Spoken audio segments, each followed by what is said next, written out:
51 বছর বয়সেও অবিবাহিত অক্ষয় খান্না। প্রেমের মরা জলে ডুবে না। যে একবার প্রেমের অনলে পড়েছে সে জানে এর জ্বালা কেমন। এই কথাগুলো যেন মিলে যায় বলিউডের জনপ্রিয় অভিনেতা অক্ষয় খান্নার সঙ্গে। বয়স 51 বছর হলেও এখনও অবিবাহিত রয়ে গেছেন এই অভিনেতা। একাধিক প্রেমের সম্পর্ক থাকলেও শেষ পর্যন্ত কারো সঙ্গেই গাঁটছড়া বাঁধা হয়নি এই খ্যাতনামা অভিনেতার। বলিউডে একসময় অক্ষয়ের প্রেমের তালিকা ছিল রিয়া সেন, ঐশ্বরিয়া রায়ের নাম।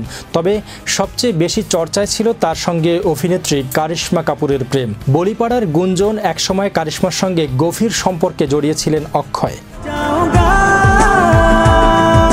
অজয় দেবগনের সঙ্গে বিচ্ছেদের পর অক্ষয়ের সঙ্গে সম্পর্কে জড়ান কারিশমা। এমনকি কারিশমার বাবা রণধীর কাপুর নাকি মেয়ের বিয়ের প্রস্তাব নিয়ে গিয়েছিলেন অক্ষয়ের কাছে, কিন্তু বাধা হয়ে দাঁড়ান কারিশমার মা অভিনেত্রী ববিতা কাপুর।